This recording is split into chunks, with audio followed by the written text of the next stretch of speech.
Hey guys, this is Eric Weingartner with Weingartner Racing. I told you I was going to do a video about dynos and why it's important to get your engine dynoed, and that's what this video is about. I thank all the people that subscribed. If you haven't already, please subscribe. I always like to preface a video in case you're watching the first little bit and you're like deciding whether to watch it or not. I'll go ahead and tell you this what this one's about. I'm just going about dyno stuff, and I'll try to give you as much information as I can, but I know this video is probably going to be long, and it's probably not going to have a lot of cool visual stuff that might be in some of the other videos I might have done to show you new different things, although I am going to show you some stuff. But most of it's probably going to be me talking about my experiences and stuff. And the best way I could say it is, the reason why I'm doing this is because when I first got on the dyno, there wasn't this information out there, at least for me when I was doing it, unless you just knew somebody. So to have what I'm telling you now, I wish I could go back in time and tell that person there. But if that's not something you're interested in, I totally understand, and you can watch some other video. There's probably some cool cat videos out there. Anyway, why do I dyno an engine? Well, I try to dyno every engine I put into any of the vehicles or any ones that I build. And I'll go and preface it by saying I mostly port cylinder heads. I used to build about 6 engines a year, but I've kind of tailored off. And the reason why is because I got to doing more and more cylinder heads, and I just, quite frankly, didn't have time. Because I don't know how people really make money building engines, to be quite honest with you, because if you knew the amount of time involved in building an engine, it would shock you. At least in mine, because I was so meticulous and want to make sure everything was right. So that's something to be aware of. By the way, several of you asked, how come I don't get a CNC machine? Well, if I was actually to have any machine, I would buy a dyno. And it's not that I don't even have them. I'm not wealthy, but I can get financing for a dyno easy. Matter of fact, I have one right now. I just don't have the room for it, or the people around me or the neighborhood probably would not like the sound of the dyno roaring. Although one of the places I do dyno at, if you showed up to it, you'd never believe it. It's a little tiny house, and it's in a garage. And the way he's ran his exhaust is he ran it out the building and built a berm behind it so that the sound waves travel through the berm or grass or dirt, whatever, and through water, and it comes up this little doghouse. It's pretty quiet from the outside. Pretty clever. Anyway, let's get to the actual stuff. The biggest reason to dyno an engine, and when I'm talking dyno, I'm talking engine dyno. Chassis dynos, to me, they're almost worthless. And I know there'll be like a whole bunch of negative comments coming from that. Here's the reason why I don't value them as much, because your drivetrain has so much influence on it. For instance, this thing actually dynos like a turd on the chassis dyno, but it will outrun many cars that make several hundred horsepower more than this, because they'll have lockup converters, and that looks good on the chassis dyno, but it doesn't really show so much on the engine dyno. Chassis dynos are really good for if you've got a turbo deal, because hooking up on an engine dyno would be, all the plumbing and stuff is pretty tough. Also, if you're a power out or deal where you're going to exceed the power limits of the engine dyno, because the engine dyno is only going to hold back so much torque.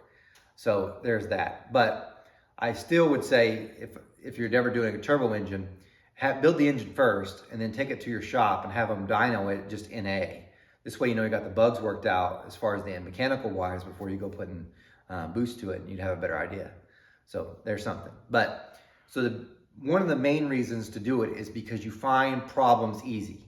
It's way easy to fix a problem if it's on an engine dyno than it is if you're not.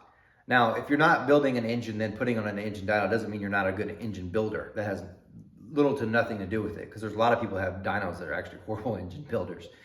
There's guys that don't have dynos that are great ones, or vice versa. But in general, it helps you see problems beforehand, especially if you know what to look for. And I'll try to give you some of that stuff. When you're looking at the dyno itself, besides just the power, you're really trying to see if there's anything wrong. And I'll go through several scenarios. The second reason is to get more power. You would not believe, and I'll show you here in a little while, how much power I've gained just from using the dyno. So yeah, it costs a little bit to have your engine dynoed, but you make so much more power. Like, for instance, some of you guys will spend $2,000-$3,000 a set of heads to gain 20 horsepower. If you spent $750, you would have gained that much just tuning your engine on the engine dyno. But let's go through some of this stuff. My very first engine I dynoed was a 350 Chevy. It was actually in 2007, which seems weird. Oklahoma didn't have, at least where I was, didn't have a lot of engine dynos. So there wasn't like you could just go anywhere and get a dyno unless you were in some major city, but definitely not around me. So the first engine we dynoed was a 350 Chevy, and I was entering in the Engine Master Challenge in 2007. I'm telling you the story so you can see the problems that got fixed because of it. Got on there, had no idea. I had done chassis dyno stuff before, but not engine dyno. Got on there and started making warming it up, doing the spray can cycle. Had a flat tappet camshaft. And what he was looking at is two things. He's looking at the water temperature and the oil temperature. Because on a flat tappet deal, when you go, breaking in the engine, what you want to see is the water temp and the oil temp come out at the same time. In other words, you don't want to see the oil temperature spike all of a sudden, but the water temperature still kind of remain the same. Because what's happening is something's going wrong to cause the oil to heat up. It's usually an indication things have gone bad. But anyway, so things were coming up fine, but the oil pressure, which I thought should have been better, wasn't. It was down. And I wasn't for sure what was going on. Anyway, we pulled a dipstick and it was really milky. And milky usually means water. I was like, well, this is pretty odd, but it was more foamy than milk.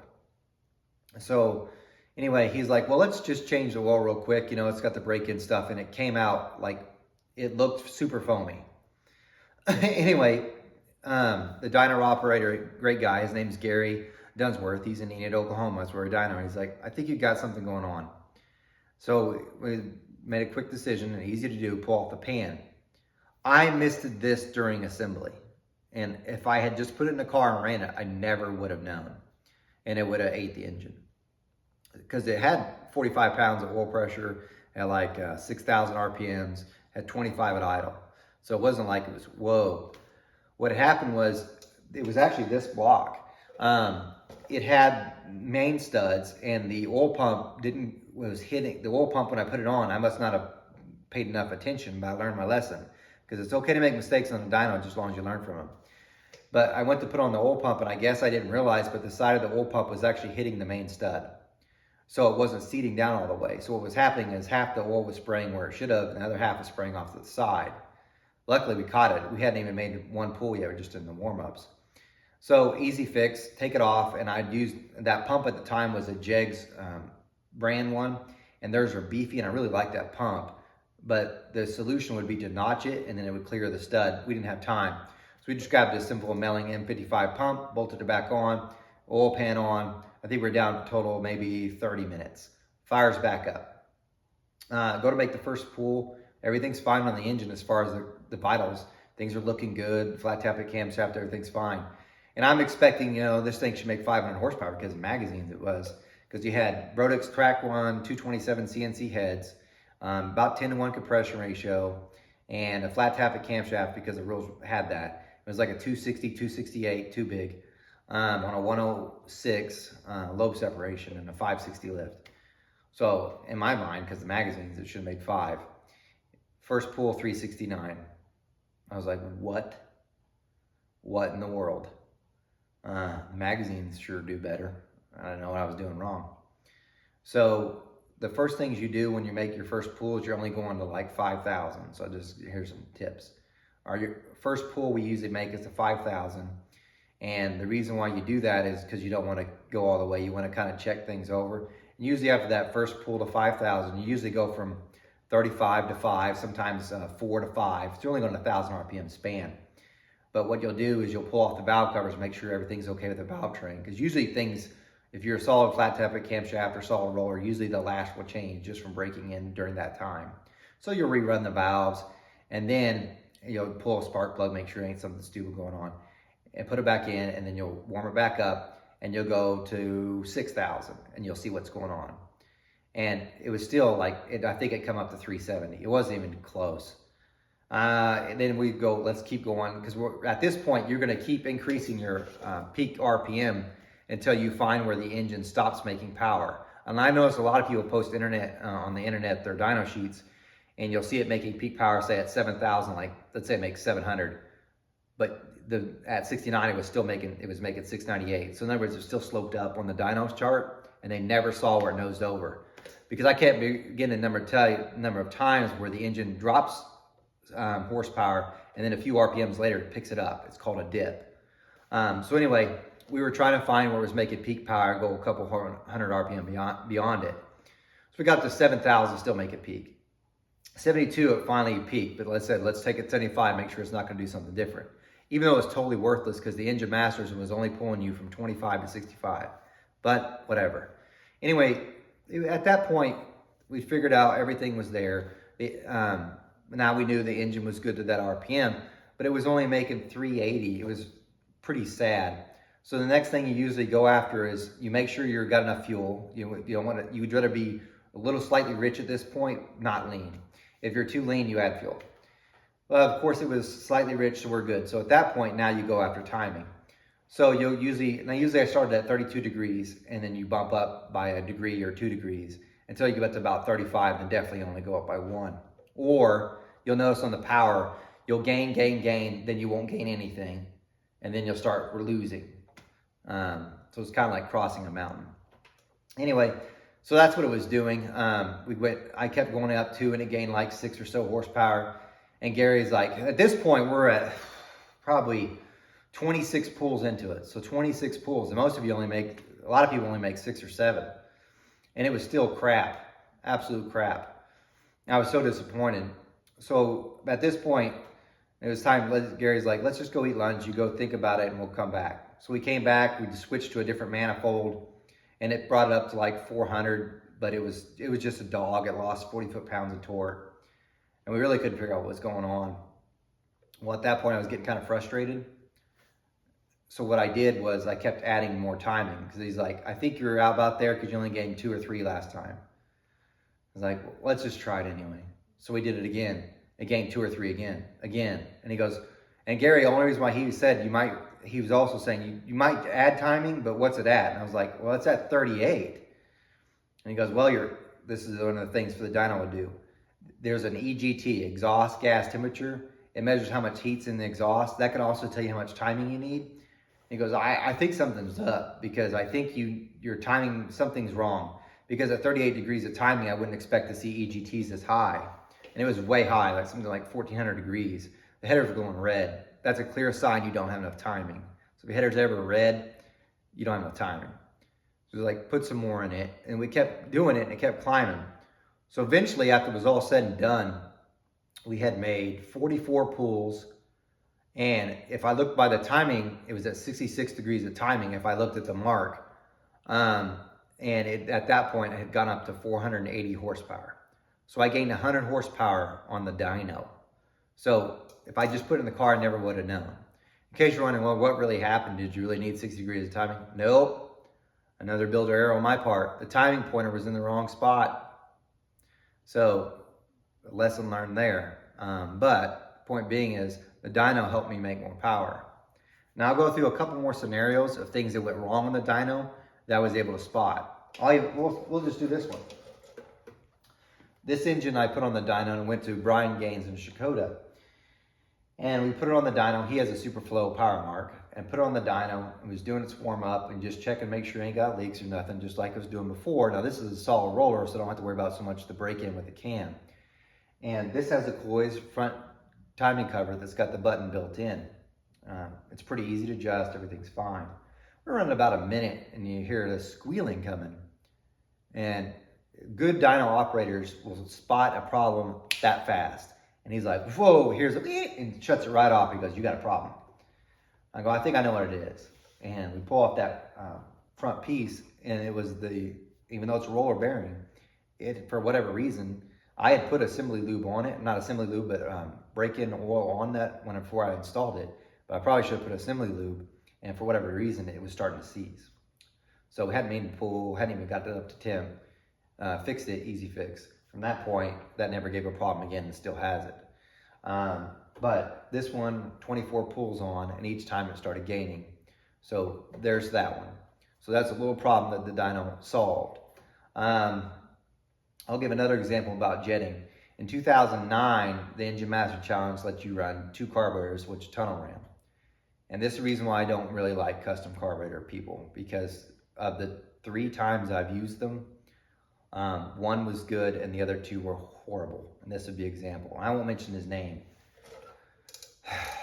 I knew things were wrong when the custom carburetor came and it was in pieces, and he was like expecting me to assemble the custom carburetor. Not that I can't, but I think for the money you spent, it would be assembled. Anyway, put it on the dyno. Normal jetting, I would figure, usually just a good baseline, like a 72. These are 750s. And I'll show you on the graph, it was a turd. It was cutting out and popping like it had a misfire. And this was at Dunsworth and Enid. Gary's like, at least looking at the AFRs, he's like, you're really rich. We wasted 32 pools on that, just taking jets out. Because I kept doing like one or two or taking some out. And by the way, there's, 2 carburetors, it's quite a bit of jets to change. Anyway, I kept taking it out, and eventually, this one you knew the carburetor wasn't perfect. At the end, it was down to, the jets inside them were 58s. So the carburetor was out to lunch. But it picked up quite a bit of power there, and I'll show you in a second. So there's something there. Another engine a customer had brought in, I didn't build this one. He had someone else actually build it. I had ported the heads and intake manifold, and it was at Brian Gaines. Was doing a break-in, everything's fine. Go to make the first pull, and I noticed, remember, he's got the little house where you can see the exhaust coming out. And I see the exhaust coming out, but it's got a lot of smoke in it. And I was like, that's strange. Makes the first pull, and it's over 600, so it's pretty good power, about what I expect. Next pull, it's 600. He's like, it's just the ring's not seating in. Like, I don't know, it doesn't seem right. It should have seated by now. He puts more load on it. Usually when you put more load on it, it'll help with the sealing. Nope, it's the same. We're making some more pulls and adding more time, and it kept gaining, but the smoke never went away. And I was like, we need to stop right now. And we pulled the dipstick, there was no metal. We cut the filter, no metal in it. But something was definitely wrong. So what I ended up doing is I called the customer and said, I don't know who built this, but I think there's something wrong. I can't put my finger on it without tearing it down. You know what it was? Pretty simple. On a 406, if you have a 6-inch rod, the pin will come up into the oil ring. And because of that, to support the ring, they have a rail spacer that goes around the bottom of the ring groove, and it supports the oil ring on the bottom. He had left it off, whoever built it. So what happened was the oil ring itself was moving up and down in the groove, because without it, it takes up space. So it's literally doing that. So in other words, it didn't control the oil like it should have. Eventually, it probably would have broken and been a whole lot of problem. But it caught, it could have been an easy fix. He had to get new rails, put it all back together and that sort of thing. So there's something else. That's just some of the things that I've seen. The biggest things you gain, though, is one, finding out there's a problem, and also tuning. But let me show you some dyno chart stuff to kind of give you some more ideas and some other stuff. And if you made it this far, thank you so much for listening. Like I said, it was probably going to be long, but I want to give you as much information as possible on some other problems. I could go on for other problems and things that were fixed on the dyno. Some people always ask, has there ever been an engine that just made power instantly? Those are called the unicorns. It's happened once. That engine was the Engine Master engine for 2011. It was a 406. We made exactly 6 pulls. Not because it was damaged, because I was like, I could continue on, but I just don't think it's going to get any better. It was good. The first hit was good. The next pulls were just getting better, but it felt like I'd never seen anything that good before as far as averages, and I knew this was a good piece, but there was very little left. I'll do one quick one about that. The engine was fine on that dyno. We go to the competition with that engine. It does great there, except for this. And I really wish Engine Masters would have done more videos, because I know they captured the video, because they showed me the video. I wish they would have put this on broadcast it, because it was pretty neat if you're a spectator. The way the Engine Master worked back then, they would make you do 3 back-to-back pulls. Not this one. They make you do warm-up pulls. You have to make a warm-up pull. If you tell them to stop, you're done. D and Q, you're done. Anyway, the engine's running fine. Like, I was making great power, and there's an Amsoil was sponsoring at the time. The Amsoil rep comes over to me. He's like, you seen those sparks? And I have no idea what he's talking about. I was like, what sparks? He's like, right there. And the engine's full tilt, and I was like, yep, there's sparks. And anyway, so they won't shut off the engine. You have to tell them to. So I wasn't gonna call it. No way. The engine's too good. I am not shutting it down. So I let it make its pull, shut it off, and they give you a tuning window to go fix it. Or to tune it, you can add jet, whatever else. I go out there and I had a Professional Products harmonic balancer because they had sponsored me. Because everybody else got sponsors. You know how many I had? I had 2. Petronic sponsored me ignition, and Professional Products did the balancer that year. And for the most part, that's the only sponsor I ever had. They might cut you a slight deal, which is just what everybody what Jegs would pay, is what you got your stuff parts for. But for the most part, there wasn't any deals. Well, anyway, I go out there, and that Professional balancer it was 2-piece, and the outer ring had started coming off. And so I was like, I had no idea, and I didn't have a spare. So, and you remember, the other thing is your time. So I think at that time you had 15 or 20 minutes to fix whatever issues it was. And I know they're fixing to make 3 more pools. So I was like, I don't care. If it blows, it blows. But I want to make it more power. So all I did is I got over the oil. They had the drain bucket there. I grabbed some oil. I put it on the whole entire back of the harmonic balancer. Thinking, well, because what it was grinding on, by the way, is the very top of the, I had a belt drive, and the very top was the comp cam's belt drive. It had bolts that hold the sprocket on the top. And the harmonic balancer is down here. Well, it's rubbing the bolts on the cam gear at the top. The belt is on. So as this is rotating, the cam's rotating. This is the engine rotating, and it's hitting it because it's wobbling back and forth doing this, and it's hitting those bolts. So I just put oil back there because it's like, if it starts a fire, they'll probably for sure shut it down. So I was like, I couldn't tune it because at this point I was going to add some timing because it probably could use like 1 or 2 more degrees more timing, but the rings moved. I have no idea where the timing is. It'd be a guess. Would like to have changed jets too, but I'm like, that balancer is just a matter of time. So I was like, run it. And it smoked a little on the first one. The second one started throwing sparks, and the third one, even more sparks. But it made it through and made great power. As soon as it came off the Engine Masters thing, when I got it back, new balancer. So point there, the dyno really does help you. Because if that had been in a car, you know what had happened? It would have came off and gone through the roof. And I've seen that happen. But anyway, let's look at some numbers and stuff, and I'll give you some guys some help.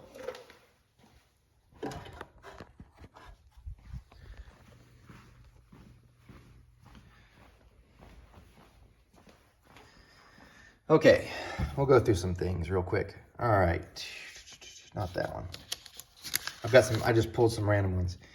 That 350 I was talking about, this is what I meant. That first engine I ever dynoed is this one. This is the 2007 Engine Masters. This is its very first pools.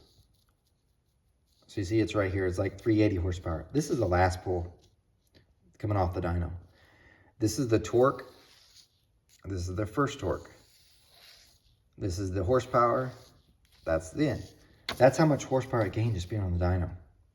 So from tuning, you're like, well, I could do that in a car. How many pulls down a drag strip are you going to make? It took 44 to get there.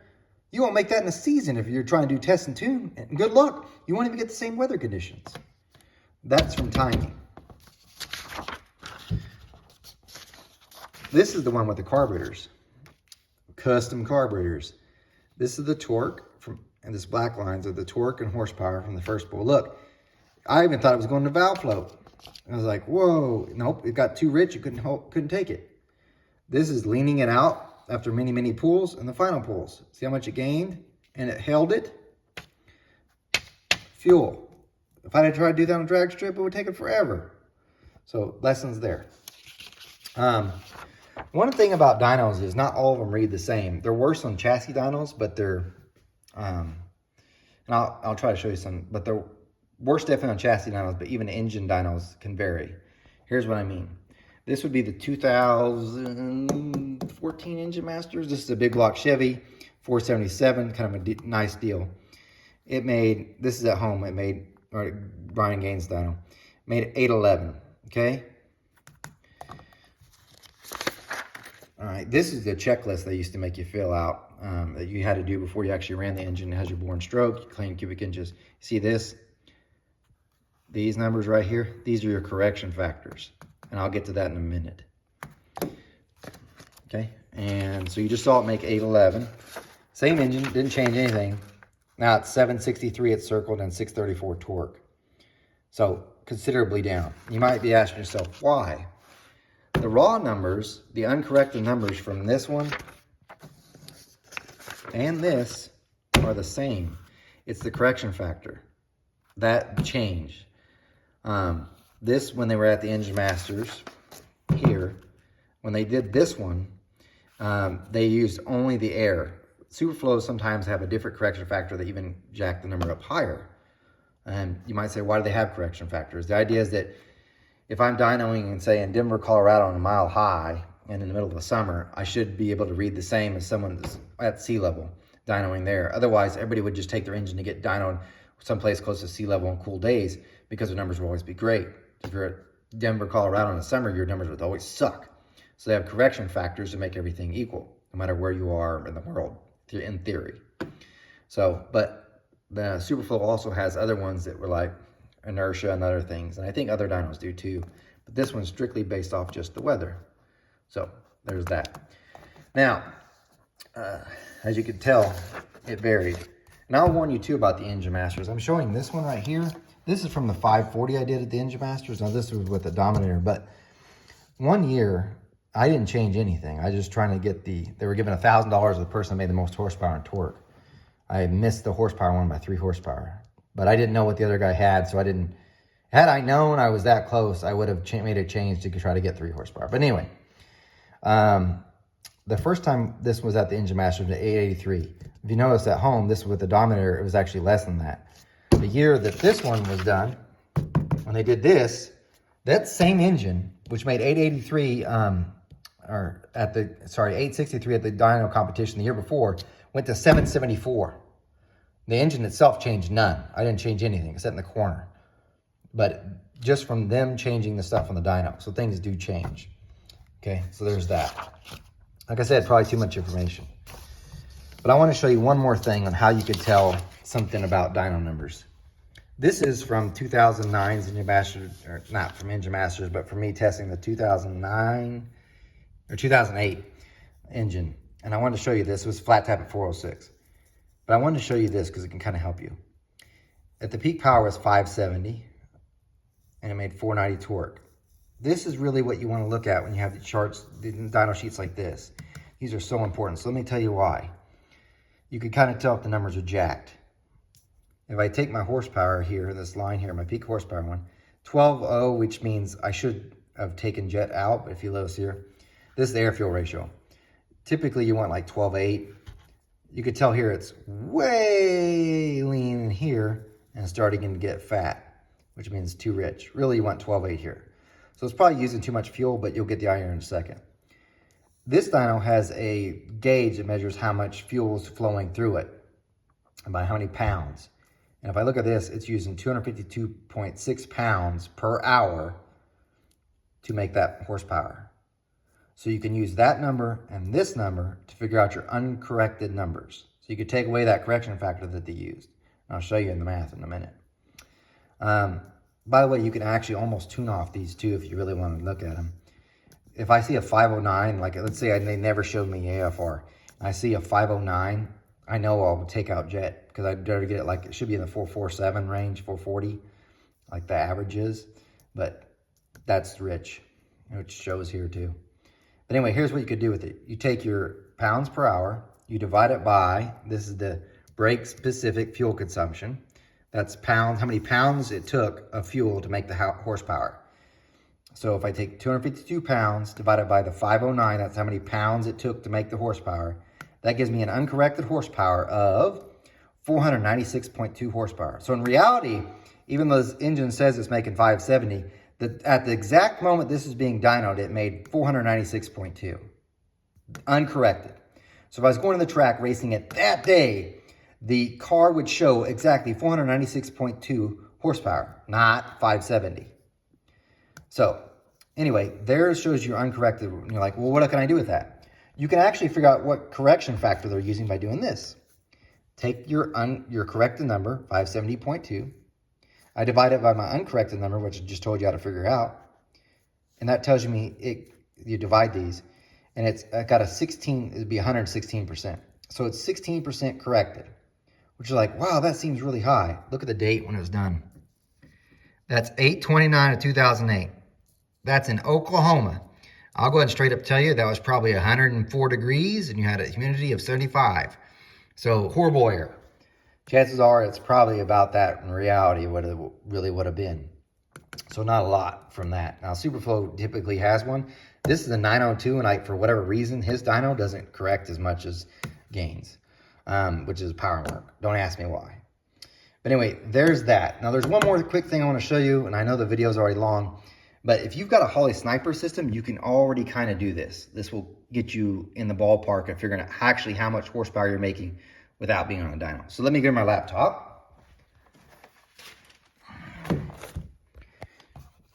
Sorry about the movement.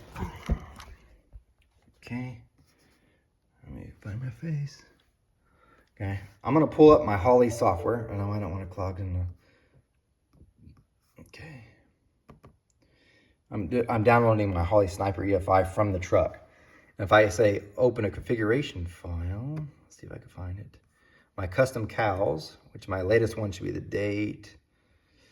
Right, let's see, this one. Yep. Open up that one, right? So here you are, Holley guys. So open it up, go to your fuel. Right here where this fuel injector is, click on that. And this is your fuel map, which you're well aware of. Click on conversion. Why do I do that? Because this is the pounds per hour that you're using. So since I have this set up to be 12.8 air-fuel ratio at wide open throttle, it should be about a 440 brake specific, 0.440 brake specific. Now, I know it's really hard to see because of the blue. There you go. Let's go to where I'm, let's see, 7,500. We'll jog this all the way up. This is where it'd be, if you're wide open throttle, it'll be about here. Click on that. There we go. And it says I'm 281 pounds. Now, by the way, if you just do this and you've never tuned it, this won't help you. You have to have had the perfect air-fuel ratio at that RPM. So just because it says it's 281 pounds and it says it's supposed to be 12.8, but you haven't ran it yet ever to that RPM, this won't be right. And unless it's truly 12.8 at that point, this won't work. But that says 281 pounds of fuel used at 7,500, which is where it makes peak power. And I have ran it there several times. So I know this is exactly right. Data logs show it. So what I can do with that? Well, let's use some math. If I take 281, I divide it by 0.440, which should be, see what I mean? There. That should be pretty close to, this actually says 13.2. So we'll go a little bit more. Fine, let's find 12.8 on here. 12.8, 469, we'll do that one. 470, we'll just round it there. See, like that. If I divide those like that, which I'm not sure if I can do this while I'm filming, but if you do that, you'll get your horsepower. We'll try real quick. Nope, won't let me. The phone won't do it. But if you divide those two, you should get it. I really wish I had another calculator. Let me see if I do real quick. Sometimes this calculator works, sometimes it doesn't. Oh. Nope, just says 8. Try again. Long video. All right, we're in business. Okay, 281. And divide it by 0.47 equals, according to that, this truck at 7,500 is making 597.8 horsepower. So it's pretty good power. Now, is it showing it on the vehicle, like the ETs? No, because it's only been out twice. This really means there's something else going on wrong with the truck and not so much the engine, which I kind of figured out anyway. It's traction. But anyway, this has been a very long video. You've stuck with it. I hope I answered some of your dyno questions. I don't know it all, I'll straight up tell you. There's a lot of things I don't understand still, but I'm always learning. I just want to share what I had. So, and trust me, if you want more stories about dyno problems or issues I've had or seen, I'll be happy to tell you, because I'm not on the dyno near as much as I used to be, and there's a lot of people who spend way more time on it. But anyway, I can usually tell you some issues that's gone wrong. The biggest thing is you're going to make mistakes on the dyno, just learn from them. Usually I give a restaurant recommendation, but this video is so long I'm not going to. Thanks for watching. Goodbye.